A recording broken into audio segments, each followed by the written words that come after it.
All right, all right. Do I have y'all with me?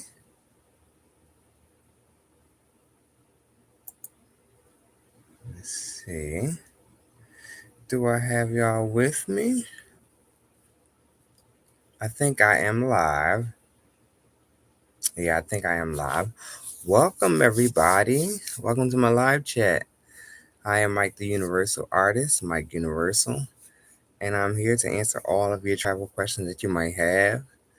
I just recently posted and did a live stream of my video to Curacao, where I spent 4 days and 3 nights in Curacao. Um, yeah, had a good time. So if you have any questions for me, just let me know. I'm happy to answer all your questions that you might have. Um, like I said, I had a great time. I booked my trip on Expedia. That's typically how I book all my trips. But before I go into any more details, I'm just waiting for a few more people to come on in, just in case people have any questions. I hope you're having a good Wednesday. I know, oh, battery about to go. I'm having a good day so far.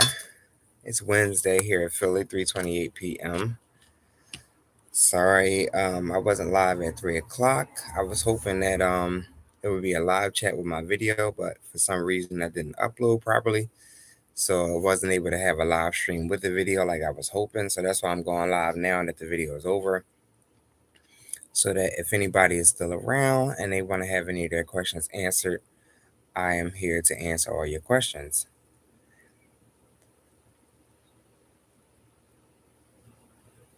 Um,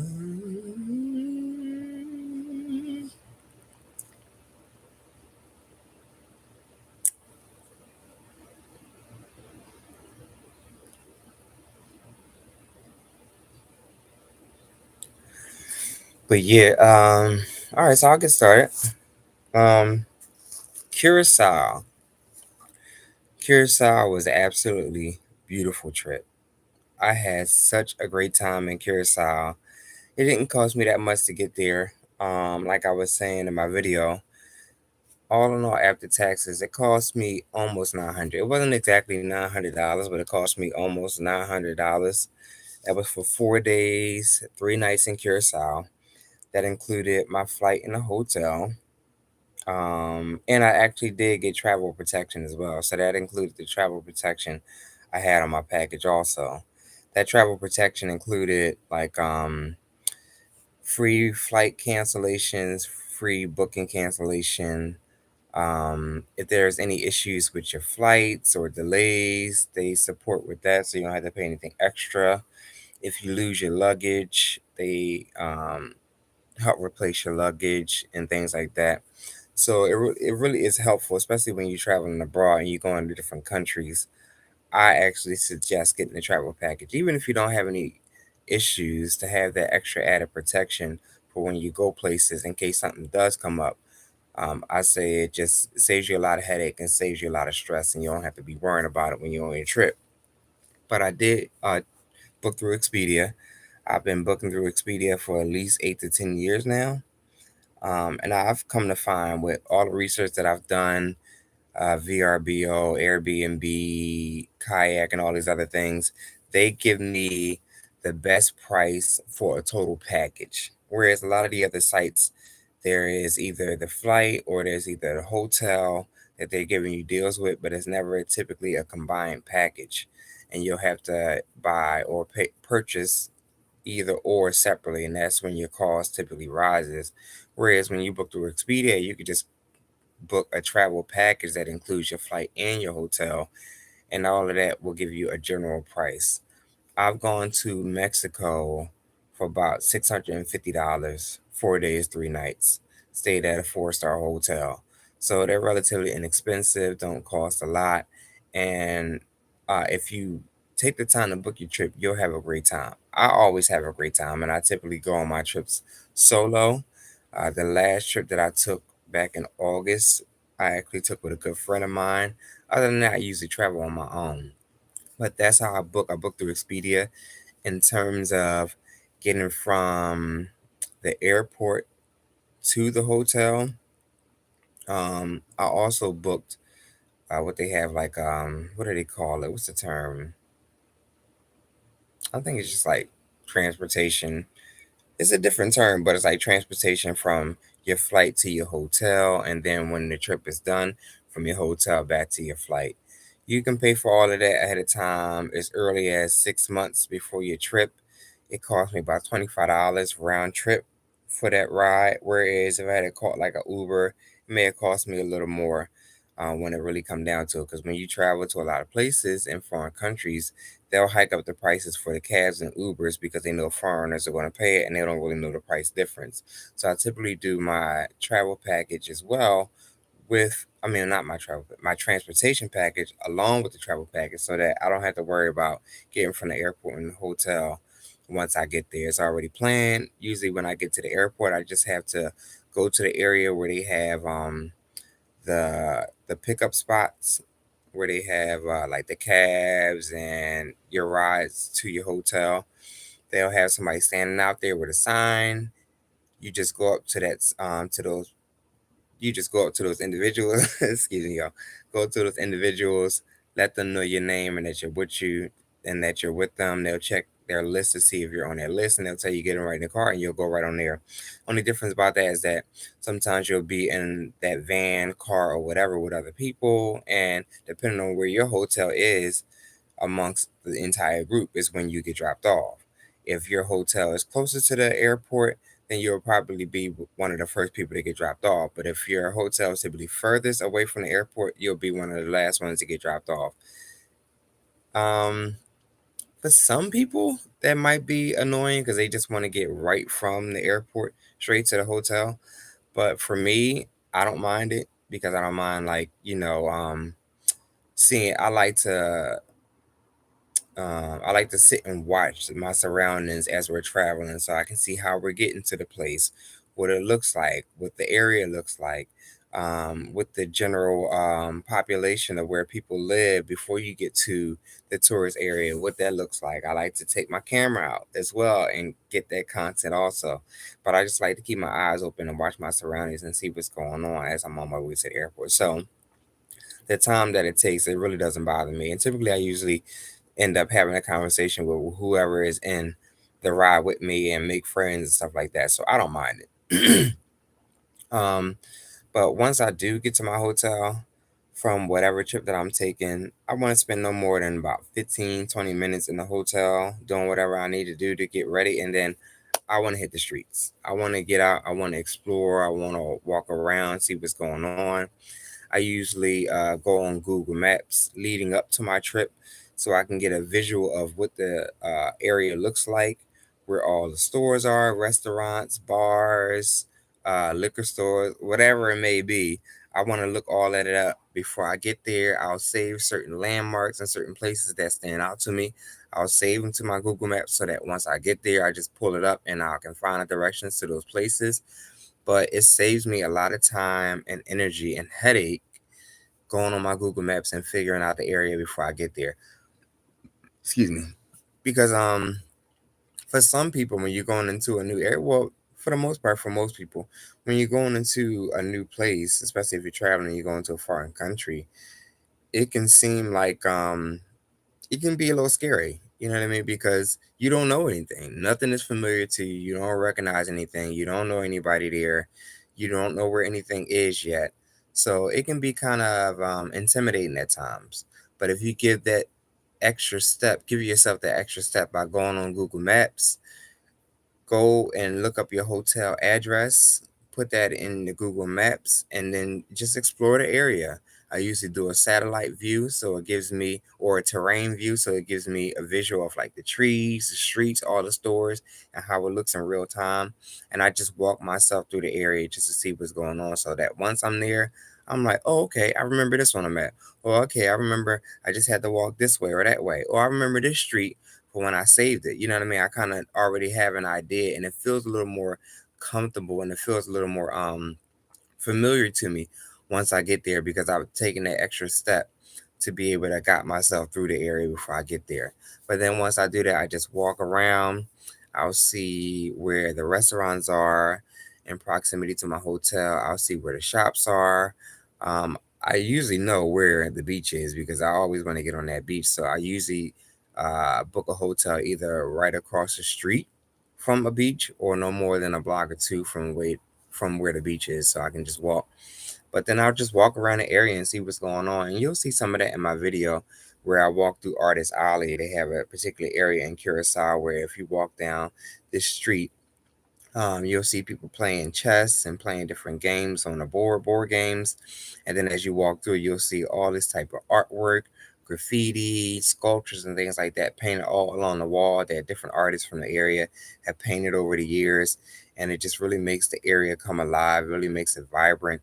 Um, a lot of the architecture, I mean, just walking through the area was absolutely beautiful, just seeing the many different various colors, the pastels. It was just beautiful, all of those buildings. And you have to also keep in mind that Curacao is technically a part of the Netherlands. And a lot of the influence in the country is from the Netherlands as well. So a lot of the buildings and the structures and the color schemes, that is very familiar to what it's like going to Netherlands.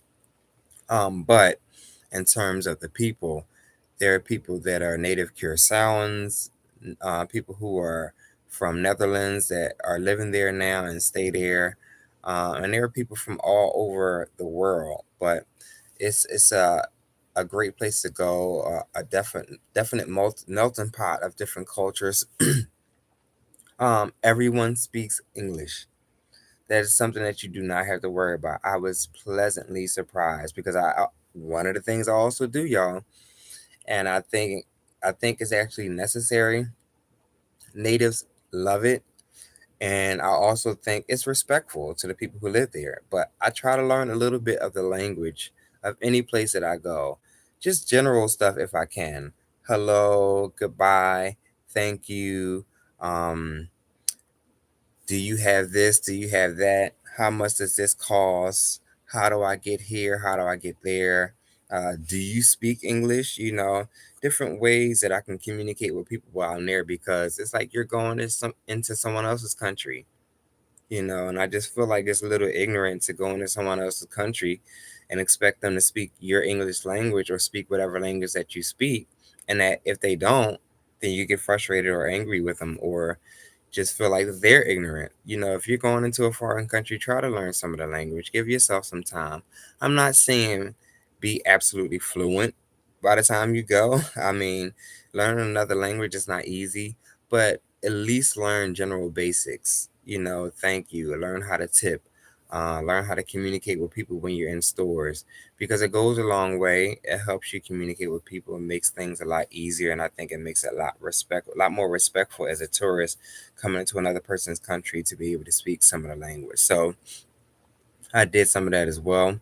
And I was actually about to start speaking something from the last trip I did, and it would have exposed the trip before I start putting up the videos and things like that for the next contest. But yeah, try to learn the language. Try to learn as much as y'all can. But yeah, I walked around, I explored, see where all the souvenir shops were, seeing where the museums and different things like that were in proximity to my hotel, so that the next actual full day that I spend there, because I got there around, I think it was like 2:27 p.m. it was that I got to Curacao. So I got there in the afternoon. Another thing to know is that in Curacao it gets dark relatively early, so the sun starts setting around like 5:30 p.m. So it's typically dark by 6 p.m. year round, or at least at the time that I went, and I went in June. So it's usually dark outside by 6 p.m. It's still hot outside. It's still very vibrant. The city comes alive, or the islands come alive at nighttime. So don't worry about if it gets dark. Oh, everything shuts down. It's not necessarily like that. The stores in some cases will shut down depending on the type of store, but for the most part, the islands are still alive. But yeah, I got there about 2:27 p.m. So I did all that exploring and walking around to get familiar with the area, so that the next full day that I had there, I usually use the first full day to do any excursions, any activities, anything like that that takes time. Usually, when you go places and you do activities or excursions, they're usually no less than 4 hours. Even if it's a 2 hour excursion, you have to factor in the time that it's going to take you to get to that place, the time that it's going to take y'all to drive out to wherever it is, the time that it's going to take y'all to explore. And then you got some people that if you're doing like a tour, they might walk slower than others. They get distracted, so it slows up the tour a little bit as well. So just be mindful of that. Typically, most activities and excursions will be about 4 hours in general. The time will fly. It seems like a lot. Don't let that discourage you from taking any of the activities or doing any of the excursions. Trust me, it is worth it, especially depending on what it is that you do. Um, and when I went to Curacao, I did a couple of things. I visited the fort. I visited the mangrove park, and I visited the Middle Passage Museum, which is the museum dedicated to the slavery history in Curacao. And I went to a famous beach called Mambo Beach in Curacao as well. But the thing that I spent the most time doing was going to the Park. Now you'll see me going through the Mangrove Park in the second series of the Curacao video. I hope y'all come back to see that as well. But you'll see the Reef Fort, the Mangrove Park, and the Middle Passage Museum in my next video. And that's what I did the next full day that I had in Curacao. I went and did those things because I knew it would take me a little more time, especially going through the Mangrove Park because it's a tour. I did have a private tour where it was just me and the tour guide, so it didn't take as long as being in a group. And the time frame that I went, because I went from a Sunday to a Wednesday. Wait, yeah, I went from a Sunday, Monday, Tuesday to a Wednesday. So the time frame that I went, it wasn't a weekend time, so it wasn't like it was a whole lot of tourists or people the going on the going on a tour. I didn't have a lot of people in my group. It was just me. So also keep that in mind. I mean, if you don't want a whole lot of people or don't want to be in a large tour group, factor that in the time frame that you go. I usually take my trips from a Friday to a Monday, but this time I went from a Sunday to a Wednesday. Um, and there was no people there. They do have private tours, but then they have a lot of group tours as well. That's not going to be the same everywhere you go. Some places don't have like private one-on-one tours depending on where you go. Um, and sometimes a private tour isn't always necessarily private. Sometimes a private tour is like 3 people or 5 people maximum, and you think it's private, just one-on-one. So just be mindful of that. But then there are other instances where it's a private tour and it is just you and that person, and this was one of them. So I had a good time doing that. And I got out on day two. I got out around like 10 a.m. I came back to my hotel from like doing all my tours, walking around and exploring the Middle Passage Museum. Came back to my hotel, I'd say around like 4 o'clock, 4:30 p.m. Because I wanted to still catch some of the daylight so I can go out and get something to eat, go out to the beach. So I went back to my hotel, took a shower, changed into my beach wear, and then I went out and got me something to eat. And after going to eat, then I went out to the beach and spent the rest of the daytime hour on the beach. And I spent about the second day, I spent about 2.5 hours on the beach, and then went back, showered again, and then walked around, got me some desserts, um, walked around to see what the city was like at nighttime, and that was pretty cool. So I did that on day two, and then on day three was the day that I did all my shopping. That's what I do. My last full day in Curacao, I do all my shopping, get all my shopping out of the way. That's the first thing I do when I go out that day. Go to the souvenir shops, go to the liquor stores, because be mindful in some of those foreign countries as well, especially the islands, your money goes a lot further. So if you're like in the U.S. in Philadelphia, if I bought like a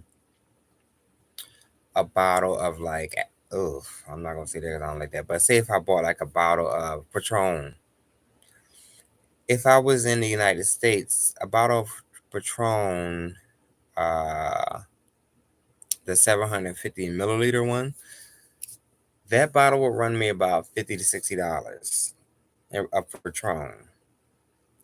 In foreign countries like Curacao and Mexico, that bottle's going to run you about $25 to $30 at most. Okay, so it makes a difference. So I'll go and do all of that, knock out all my shopping, bring everything that I have from my shopping trip, pack it up in my luggage, and then I'll go back out and do more exploring, get some more food to eat, take some more videos, get some more content, do whatever I can, just walk around and just enjoy, just relax, take in the last of the sights, take in the last moments, enjoy my time out. I typically stay out as late as I possibly can, get me a few drinks, and just make sure that I'm back in my hotel at a reasonable time, 9, 10 o'clock. I'll take a good shower once I'm done. I'll rummage through my bag, make sure I have everything that I came with in my bag, pack everything back up, get all the items that I know I'm going to need right away, like my ID, my debit cards, my passport, any my boarding passes, all of that stuff. I get all of that within reach, or like put it right in my book bag, or put it right in the pocket, something that's easily accessible to me, so that when I'm leaving that hotel, I'm checking out and I'm going to the airport, I have everything right in my hand. I can just get up and go. So that's usually how I spend my trips and how I spend my time. But yeah, I hope y'all enjoyed the video. Like I said, if y'all want to know any questions about traveling, how to travel, the best ways to travel, the best places to travel, if y'all want to know about any of my experiences in places that I've traveled to, I've been to Mexico, Florida, or I've been to Atlanta, I forgot, been to Curacao, and one other place I'm not going to name just yet. But like I said, feel free to ask me whatever questions that you have. I'll be happy to answer them all. I definitely hope y'all come back to see my next video. And I definitely hope y'all just enjoy these videos, enjoy the experiences that I've been giving you and sharing with y'all. I want y'all to be able to see what I see and experience what I experience, and feel the joy and the peace that I have when I travel. So I hope y'all enjoyed this live. I hope y'all enjoyed my video. Hope y'all enjoying y'all Wednesday and having a good day. This was a live video from another vlog of Travel the World with Mike Universal. That is me. Don't forget to like, subscribe, share, tell your friends, support my channel, support my website. My website is MikeTheUniversalArtist.com. I really appreciate any support that you can lend me. It definitely helps me grow my channel, helps me be able to put out more content, and the more feedback y'all give me, the more specific I can be in my content. Especially in the things that I'm doing in terms of traveling, I can show y'all more things and when I do my exploration. So, like I said, I hope y'all enjoying your day. Feel free to come back. Feel free to like, subscribe, and share. And I'll see you on the next live. All right. Enjoy your Wednesday. See ya.